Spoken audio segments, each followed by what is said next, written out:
Un hombre de rostro severo, cabello rubio rapado y acento extranjero, llegó al pueblo de El Pedregal en 1964. No hablaba de su pasado, evitaba a los forasteros y vivía recluido en una casona en ruinas al borde del monte. Lo llamaban simplemente el Alemán. Una noche desapareció sin dejar rastro, justo después de haber sido visto con 3 hombres de traje que nadie reconocía. Nadie en el pueblo denunció nada. Nadie quiso saber más. 60 años después, en 2025, un periodista en busca de leyendas locales entró a la vieja casona, hoy en ruinas.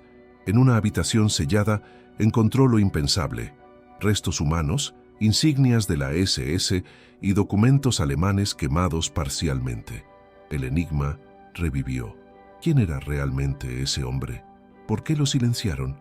Y lo más inquietante, ¿quiénes lo encontraron antes que las autoridades? Dinos, ¿qué crees tú? Suscríbete y activa la campanita para no perderte estas historias inquietantes. El Pedregal era un pueblo que no aparecía en los mapas, apenas un puñado de casas polvorientas, dispuestas sin orden en la falda de una sierra cubierta de monte espeso, en el interior profundo de Sudamérica. En 1964 vivían allí menos de 200 personas. Todos se conocían por nombre y apellido. Todos sabían quién era el padre de quién tenía tierras, quién criaba cabras y quién solía beber más de la cuenta. Por eso, cuando llegó aquel hombre de acento duro, rostro anguloso y ojos de hielo, todos lo notaron y todos decidieron, en silencio, no hacer preguntas. Dijo llamarse Friedrich Krüger, pero con los años, la mayoría terminó por llamarlo simplemente el Alemán. Se instaló en una vieja casa de piedra a medio kilómetro del pueblo, una construcción olvidada que había sido abandonada tras un incendio parcial. Allí vivió, solo, sin mostrarse demasiado. Cada tanto, iba al almacén a comprar víveres o querosén. Pagaba en efectivo, sin regatear. Hablaba poco. Cuando alguien le preguntaba por su origen, respondía vagamente que había trabajado en barcos, que había cruzado medio mundo y que buscaba paz. Friedrich tenía unos 50 años cuando llegó. Tenía la piel demasiado clara para ese clima, pero soportaba el calor sin quejarse. Caminaba erguido, con la disciplina de alguien que no ha olvidado lo que es dar órdenes. Su ropa era sencilla, casi siempre de tonos oscuros. Usaba botas militares gastadas, aunque intentaba no llamar la atención. Era evidente que no era un campesino más. Durante los primeros años, mantuvo una rutina estricta. Se levantaba al alba, salía a cortar leña, mantenía su huerto y desaparecía dentro de la casa hasta el anochecer. Algunos decían haberlo visto en el monte, con una linterna, caminando en círculos, como si vigilara algo. Otros que escuchaban voces saliendo de su casa durante la madrugada, aunque nadie más vivía allí. Con el tiempo, el pueblo dejó de especular. La guerra había terminado hacía casi 20 años. Sudamérica estaba llena de europeos huidos. Muchos pueblos tenían sus secretos, y mientras Friedrich no molestara a nadie, nadie se metería en su vida. Lo que nadie sabía era que aquel hombre no se llamaba Friedrich Krüger. Su verdadero nombre era Klaus Reinhardt. Había sido oficial de la SS durante la Segunda Guerra Mundial.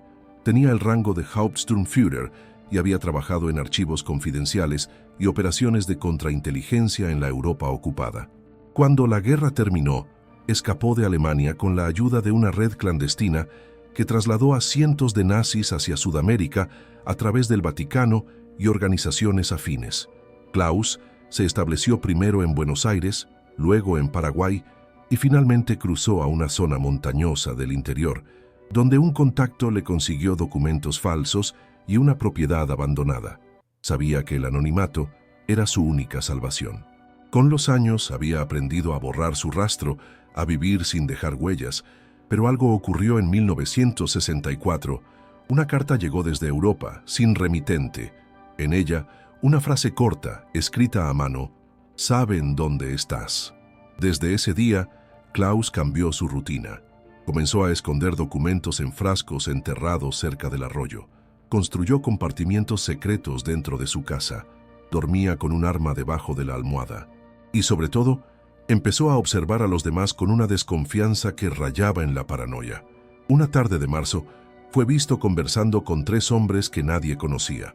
Vestían camisas blancas, pantalones de lino y conducían una camioneta negra sin patente. El encuentro ocurrió al borde del pueblo, junto al cementerio viejo. Duró menos de 10 minutos. Nadie escuchó lo que dijeron. Al día siguiente, Friedrich Klaus ya no estaba. Su casa quedó cerrada. La puerta principal tenía un candado nuevo. Nadie se atrevió a entrar. Durante semanas algunos vecinos se preguntaron si había huido. Otros murmuraban que esos 3 hombres lo habían venido a buscar. Pero después, como suele pasar en lugares pequeños, el silencio se impuso. Pasaron los años. La casona quedó abandonada. Los árboles crecieron a su alrededor, cubriéndola como un manto. Las ventanas se rompieron. La puerta quedó a medio caer. Y Friedrich Krüger, el alemán, se convirtió en una leyenda más del pueblo. Algunos decían que había sido espía, otros que era criminal de guerra, pero nunca hubo pruebas, solo rumores, y una presencia fantasma que parecía flotar aún entre los muros de piedra. Nadie sabía lo que había dentro de aquella casa, hasta que en 2025 todo cambió. Antes de continuar con esta inquietante historia, queremos saber qué piensas tú. ¿Crees que Klaus Reinhardt, alias Friedrich Krüger, estaba escondiéndose de algo peor que la justicia? ¿Qué podrían haberle dicho aquellos hombres en su último encuentro? Déjanos tu opinión en los comentarios y cuéntanos desde qué país estás viendo este video. Nos encanta leerlos. Si este misterio te está atrapando, no olvides dejarnos un like, suscribirte al canal y activar la campanita para que no te pierdas el resto de esta historia. Lo que viene a continuación es aún más escalofriante. La tarde del 14 de marzo de 1964 fue especialmente calurosa. El cielo, sin nubes, ardía sobre los tejados de El Pedregal y el polvo flotaba inmóvil sobre las calles de tierra. Ese día, varios vecinos recordaron haber visto al alemán por última vez. Había salido temprano, con su chaqueta negra abotonada hasta el cuello, pese al calor. Caminó hasta la tienda del viejo Gómez, compró pan, sal y un frasco de querosén. Saludó con una leve inclinación de cabeza y pagó sin decir palabra. Parecía inquieto, según algunos. Miraba constantemente hacia la calle, como esperando algo. Alrededor de las 5 de la tarde, una camioneta negra sin placas apareció por el camino de tierra que lleva al cementerio viejo. El vehículo no era común en la zona. Tenía cristales oscuros y una apariencia demasiado moderna para el pueblo. 3 hombres bajaron. Iban vestidos con camisas claras, pantalones de lino y zapatos relucientes. No hablaron con nadie. Caminaron directamente hacia la salida del pueblo, hacia la zona donde vivía Friedrich Krüger. Un pastor, que regresaba con su rebaño desde el monte, fue quien los vio reunidos cerca del portón de la casa. Los hombres estaban de pie rodeando al alemán. No parecía una conversación amistosa. Friedrich gesticulaba con fuerza. Uno de los desconocidos tenía un maletín. El encuentro no duró más de 10 minutos. Luego, los 3 regresaron al vehículo y se marcharon por donde vinieron. Esa noche, la casa permaneció a oscuras. A la mañana siguiente, alguien notó que la puerta principal tenía un nuevo candado y que todas las ventanas estaban cerradas desde adentro. No se veía humo saliendo de la chimenea. No se oía el ruido habitual de sus herramientas o de su radio. Algunos asumieron que el alemán había partido, otros que se había encerrado. Pero con el paso de los días, y ante la ausencia total de señales, el rumor se volvió certeza. Friedrich había desaparecido. Nadie en el pueblo denunció su ausencia. No existía familia que lo reclamara. No había registros oficiales de su presencia en el país, ni un documento válido, ni una fotografía. Solo rumores y una identidad falsa. La policía local, limitada y sin demasiada motivación, no intervino. No había denuncia, ni sospecha de crimen, ni presión externa. Era como si el hombre jamás hubiera existido. Sin embargo, lo más inquietante fue lo que ocurrió en los días posteriores. Algunas personas que se acercaron a la casa notaron algo extraño, una sensación densa, casi opresiva, que parecía emanar desde adentro. El aire alrededor de la propiedad se volvía más frío a pesar del calor persistente. Los animales se negaban a acercarse. A los niños se les prohibió jugar cerca. Un joven curioso, llamado Tomás, Se atrevió a mirar por una de las rendijas de la ventana trasera. Dijo haber visto algo que lo hizo salir corriendo sin hablar durante 3 días. Un cuerpo, colgando del techo, cubierto por una sábana. Pero cuando los hombres del pueblo decidieron forzar la puerta, días después la casa estaba vacía. No había cuerpo, no había rastro alguno de violencia. Todo estaba en su lugar salvo por el dormitorio. Esa habitación estaba cerrada con clavos desde adentro. La casa fue abandonada oficialmente. Nadie quiso comprarla. Nadie quiso entrar de nuevo. Pero entonces, ¿qué pasó con Friedrich? ¿Por qué clavar una habitación desde adentro y desaparecer? ¿Qué ocultaba tras esos muros? Durante décadas, la historia del alemán se convirtió en mito. Algunos decían que había escapado. Otros que había sido asesinado por antiguos camaradas o por agentes de justicia internacional. Incluso hubo quien habló de fenómenos sobrenaturales, de una maldición, pero nada de eso podía comprobarse. Y así pasó el tiempo. El Pedregal siguió su lento transcurrir. El monte siguió devorando la casa, y Friedrich Krüger, o Klaus Reinhardt, se convirtió en una sombra más del pasado. Hasta que en enero de 2025, un periodista de investigación llamado Julián Albornoz llegó al pueblo. Trabajaba en un proyecto documental sobre crímenes no resueltos en la región. Había escuchado hablar de la casa del alemán a través de un relato de un viejo excombatiente paraguayo y decidió investigarlo por sí mismo. Julián era meticuloso, persistente y algo obsesivo. Tenía experiencia desenterrando verdades enterradas y estaba acostumbrado a lidiar con archivos perdidos y secretos incómodos. Lo que encontró en el Pedregal lo marcó para siempre. Entró a la casona un 18 de enero por la tarde. Se armó con guantes, linterna, una cámara y una mascarilla. El lugar estaba cubierto de polvo, telarañas y olor a madera podrida.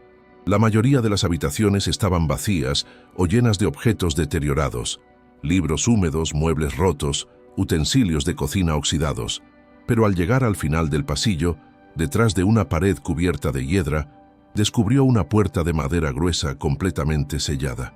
No tenía picaporte. Estaba asegurada con clavos viejos y cubierta con una capa de yeso que alguien claramente había intentado ocultar. Julián tardó horas en abrirla. Usó una palanca, una linterna de cabeza y finalmente logró forzar la entrada. Al iluminar el interior, sintió que el aire se hacía más denso. Lo que vio allí lo dejó paralizado. Dentro de la habitación había un escritorio, una estantería con libros en alemán, un uniforme completo de las SS colgado de un perchero, y en el suelo, recostado junto a la pared, lo que quedaba de un cuerpo humano en avanzado estado de descomposición. El cráneo estaba intacto, los huesos blanqueados, pero aún se distinguía el contorno de una figura que alguna vez fue un hombre. A su lado, un maletín metálico cerrado con combinación. Sobre el escritorio, varios documentos parcialmente quemados revelaban nombres, fechas y fotografías en blanco y negro. Entre ellos, una libreta con anotaciones en alemán y una frase escrita varias veces: Ich weiß, dass sie kommen. Sé que vienen. La policía fue notificada. Forenses llegaron desde la capital. El análisis confirmó que los restos pertenecían a un hombre de entre 50 y 60 años, de origen europeo, fallecido entre 1964 y 1965. La causa de muerte: envenenamiento por cianuro. Se suicidó, o alguien lo forzó a ingerir el veneno antes de sellar la habitación desde fuera. Lo que más inquietó a las autoridades fue que el maletín contenía documentos clasificados de la inteligencia nazi, mapas, códigos y una lista de nombres, algunos de los cuales aún figuran en registros oficiales como prófugos de guerra, y una fotografía, una sola cuidadosamente guardada en una bolsa sellada. Un hombre joven, vestido con uniforme nazi, estrechando la mano de otro cuya cara había sido quemada con ácido. Detrás de ellos, un cartel con la palabra Rosenheim, una base de la SS en Baviera. Antes de cerrar este segmento, queremos saber tu opinión. ¿Quiénes eran los hombres que se reunieron con Klaus antes de su desaparición? ¿Crees que fue traicionado por los suyos o que finalmente lo encontraron aquellos a quienes tanto temía? ¿Y qué secretos podrían esconder esos documentos hallados junto a su cadáver? Déjanos tu opinión en los comentarios. También cuéntanos desde qué parte del mundo nos estás viendo. Nos encanta ver cómo estas historias llegan a tantos rincones. No olvides dejar tu like si esta historia te impactó, suscribirte para no perderte el próximo capítulo y activar la campanita para recibir notificaciones. Lo que viene a continuación te va a helar la sangre. El descubrimiento del cuerpo de Klaus Reinhardt en 2025 sacudió a más personas de las que el pequeño pueblo de El Pedregal podía imaginar. Al principio, la noticia apenas se movió en círculos locales. Periodista, halla restos humanos en casa abandonada. Pero en menos de una semana, el hallazgo escaló hasta medios nacionales e internacionales. La palabra nazi en los titulares actuó como un catalizador inmediato. De repente, lo que parecía una historia olvidada de la posguerra se convirtió en una bomba mediática. El periodista Julián Albornoz fue interrogado varias veces por la policía, también por agentes federales. Su testimonio fue claro. La puerta estaba sellada, no había signos de entrada reciente, y todo apuntaba a que el cuerpo llevaba décadas oculto. La autopsia inicial, aunque limitada por el estado avanzado de descomposición, confirmó una verdad inquietante. El hombre había muerto por ingestión de cianuro, una muerte rápida pero dolorosa, típicamente asociada a espías y agentes de alto nivel durante la Segunda Guerra Mundial. La primera semana fue caótica. El Ministerio del Interior envió una comisión para investigar los documentos hallados junto al cuerpo. Muchos de ellos estaban dañados, quemados o enmohecidos, pero los que se pudieron rescatar eran reveladores. Varios llevaban sellos auténticos de la SS, fechas entre 1943 y 1945, y mencionaban nombres clave de la jerarquía nazi. Uno de esos nombres figuraba en una lista publicada décadas atrás por el Centro Simon Wiesenthal, criminales de guerra que nunca fueron capturados. El revuelo fue inmediato, pero la investigación no fue fluida, muy por el contrario. Primero hubo un bloqueo burocrático. La Fiscalía local no tenía la capacidad técnica para manejar un caso de esa envergadura. Se solicitó ayuda a la justicia internacional, pero las demoras fueron inevitables. Luego, varios documentos desaparecieron misteriosamente del expediente. Cuando el periodista intentó acceder a las actas forenses, se le informó que habían sido clasificadas por razones de seguridad nacional. Segundo, la casa fue cerrada y custodiada por hombres de civil que no se identificaron. Nadie supo con certeza a qué organismo pertenecían. Cada vez que alguien intentaba acercarse al lugar, era escoltado fuera de la propiedad sin explicaciones. El pueblo, que ya había aprendido a convivir con los secretos, volvió a callar. Mientras tanto, Julián intentó seguir investigando por su cuenta. Visitó archivos nacionales, habló con historiadores, analizó fotografías. Una en particular llamó su atención. Una imagen tomada en 1944 en Berlín mostraba a Klaus Reinhardt junto a un alto mando nazi en lo que parecía ser una reunión de inteligencia. El rostro era inconfundible. El hombre que vivió durante años como el alemán solitario del Pedregal había sido parte del núcleo operativo de una de las organizaciones más siniestras del siglo XX. Pero la pregunta seguía en el aire. ¿Por qué había elegido ese lugar remoto para esconderse? ¿Y por qué fue silenciado justo cuando parecía haber llegado al límite de su paranoia? Para entender el contexto, Julián viajó a Asunción, donde consultó con el doctor Bruno Schell, un historiador especializado en redes de fuga nazi en Sudamérica. Schell le mostró mapas, documentos y testimonios que revelaban lo que muchos sospechaban, pero pocos podían probar. Tras la Segunda Guerra Mundial, miles de oficiales del Tercer Reich fueron evacuados por una red conocida como Odessa. Esta organización, fundada por antiguos miembros de las SS, facilitó la huida de sus camaradas mediante rutas que atravesaban Italia, el Vaticano y llegaban a Sudamérica por barco o avión. Uno de esos destinos era Paraguay, y desde allí muchos huían a zonas aún más remotas, selvas del Brasil, sierras del norte argentino, pueblos como El Pedregal. Klaus Reinhardt, según los archivos hallados por Schell, no era un oficial cualquiera. Había estado involucrado en la destrucción de archivos secretos en Praga, también en operaciones encubiertas en el Frente Oriental. Su perfil era el de un hombre que sabía demasiado, y quizás por eso fue considerado un riesgo. Los años que pasó escondido podrían haber sido parte de una estrategia.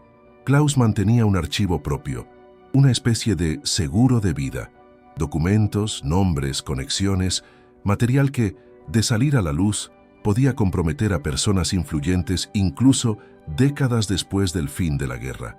Y aquí entra el detalle más inquietante. Uno de los documentos hallados junto a su cuerpo contenía el nombre de un político europeo aún activo. Aunque las autoridades se negaron a confirmar su autenticidad, la simple mención bastó para elevar el nivel de tensión del caso. Mientras tanto, el pueblo vivía entre el asombro y el miedo. Las cámaras de televisión invadieron sus calles. Viejos vecinos que habían mantenido silencio durante más de medio siglo fueron entrevistados. Algunos recordaban al alemán con recelo, otros con respeto. Uno incluso aseguró haberlo escuchado llorar en las noches hablando en voz baja, como si se confesara con alguien invisible. Pero nadie sabía con certeza qué ocurrió ese día de marzo de 1964. La investigación oficial, tras el hallazgo, duró apenas 3 semanas antes de ser archivada. Se dictaminó que la muerte fue probablemente un suicidio y que los documentos eran de valor histórico incierto. La causa fue cerrada por falta de elementos que justificaran una investigación criminal activa. Julián, frustrado, siguió su propia línea. Quiso hablar con descendientes de los fundadores del pueblo, con exmilitares, con agentes retirados de inteligencia, pero fue bloqueado una y otra vez. Su correo fue intervenido, su teléfono comenzó a fallar. En una ocasión, fue seguido por 2 hombres mientras regresaba a su casa en la capital. No pudo identificar a ninguno. A los pocos meses, renunció a su trabajo en el periódico y desapareció del ojo público. Algunos creen que fue presionado, otros que simplemente se cansó de luchar contra un muro de silencio más alto de lo que imaginaba. Y así, una vez más, el caso volvió a perderse en la bruma del olvido. Pero ahora tú conoces los detalles, sabes lo que encontraron, y también sabes lo que no quisieron que el mundo viera. Antes de seguir con esta historia, queremos leer tu opinión. ¿Por qué crees que las autoridades cerraron tan rápido la investigación? ¿Crees que hay una red aún activa que protege a ciertos nombres del pasado? ¿Y qué pudo haber encontrado Julián Albornoz que lo hizo desaparecer del foco mediático tan repentinamente? Déjanos tu opinión en los comentarios. También cuéntanos desde qué lugar del mundo estás viendo este video. Nos encanta ver cómo estas historias conectan con personas de todas partes. Si esta historia te mantiene intrigado, no olvides dejar tu like, suscribirte al canal y activar la campanita para recibir el próximo capítulo, porque lo que viene a continuación va a encender aún más preguntas que respuestas. Tras la clausura del caso y el repentino silencio que lo rodeó, las teorías comenzaron a multiplicarse. Algunas se basaban en pruebas, otras en intuiciones, pero todas compartían una misma raíz: la certeza de que la desaparición de Klaus Reinhardt no fue un simple acto de huida o suicidio. Fue algo más, algo que aún hoy, décadas después, sigue envuelto en sombras. Una de las teorías más aceptadas entre historiadores independientes sostiene que Klaus fue efectivamente localizado por una célula de la red Odessa. Tras años de vida clandestina, los líderes de esta organización empezaron a considerar a algunos de sus propios miembros como amenazas. Klaus, con su obsesión por registrar todo, se volvió un riesgo. Si caía en manos equivocadas, la información que poseía podía arruinar no solo reputaciones individuales, sino también acuerdos secretos que se mantenían vigentes en la posguerra. Según esta hipótesis, los 3 hombres que llegaron al pueblo en 1964 no eran agentes internacionales ni cazadores de nazis. Eran sus propios compañeros, enviados para garantizar su silencio. Le dieron una elección: el cianuro o el juicio. Y él, sabiendo que el juicio implicaría tortura, delación y humillación pública, eligió morir sellado en su refugio, con dignidad o con miedo. Otra teoría apunta en una dirección aún más oscura: que Klaus, con los años, comenzó a hablar, que algún contacto lejano en Europa o América del Norte filtró información a cambio de protección, que hubo un intercambio de cartas o incluso de grabaciones, y que, de algún modo, Los servicios de inteligencia de más de un país se enteraron. Algunos incluso sugieren que su muerte fue ejecutada por agentes extranjeros, enviados no por venganza, sino para cerrar definitivamente una grieta que amenazaba con abrir viejos expedientes aún sensibles. Existe incluso una teoría aún más radical, sostenida por una minoría de investigadores alternativos, que la muerte de Klaus no fue natural ni ejecutada por humanos. Ellos afirman que la habitación sellada, el aire pesado, la forma en que el tiempo parecía detenerse en la casa, podrían indicar algo más. Una entidad, un castigo, algo que lo alcanzó no por justicia humana, sino por una fuerza mayor, por el peso invisible del pasado, que a veces regresa a cobrarse su deuda. Esta idea puede sonar descabellada, pero en historias como esta, donde la verdad parece desvanecerse entre papeles quemados y nombres falsos, lo irracional a veces parece tan plausible como lo lógico. Julián Albornoz, el periodista que lo encontró, dejó una última publicación antes de retirarse de la vida pública. Fue un mensaje breve, colgado en un foro de investigadores. La habitación estaba cerrada desde adentro, pero la ventana no tenía clavos. Algo o alguien entró y no salió. El cuerpo de Klaus fue enterrado en una tumba sin nombre, bajo el número 5416 del cementerio municipal. Los objetos hallados con él fueron clasificados como material sensible y retirados del acceso público. La casa fue finalmente demolida con el pretexto de riesgo estructural. En su lugar hay ahora un terreno baldío, rodeado por un cerco oxidado y maleza que crece sin control. Nadie en el Pedregal quiere hablar del tema. Nadie se acerca a ese lugar al caer la noche. Y así termina oficialmente la historia del hombre al que todos llamaban el Alemán. Un nombre falso para una vida real, una vida marcada por el poder, el silencio y el miedo. Pero la verdadera pregunta, la que sigue sin respuesta, no es quién lo mató, ni siquiera por qué. La verdadera pregunta es, ¿cuántos más como él siguen ahí afuera? Hombres que huyeron, que enterraron secretos, que tejieron redes en las sombras. Hombres que podrían estar viviendo aún entre nosotros, con nuevos nombres, nuevas vidas, pero con el mismo pasado. Y si Klaus fue silenciado para proteger ese pasado, ¿cuánto de lo que creemos saber sigue siendo una ilusión? Ahora es tu turno. Queremos saber qué piensas tú. ¿Crees que Klaus Reinhardt fue víctima de su propia organización o fue eliminado por los mismos países que una vez lo buscaron? ¿Y qué opinas del silencio que envolvió el caso después de su hallazgo? ¿Estamos ante una historia cerrada o apenas ante el primer capítulo de algo mucho más profundo? Déjanos tu teoría en los comentarios. Cuéntanos también desde qué parte del mundo estás viendo este video. Nos encanta ver cómo esta comunidad crece, país por país, historia tras historia. Y si esta historia te impactó, si te hizo pensar o sentir un escalofrío recorriéndote la espalda, te pedimos algo muy simple. Dale like a este video, suscríbete al canal y activa la campanita para que no te pierdas las próximas investigaciones. Porque en este canal, cada historia es una puerta abierta al misterio. Y tú decides si te atreves a cruzarla. Gracias por ver hasta el final. Nos vemos muy pronto, con otra historia que no podrás olvidar.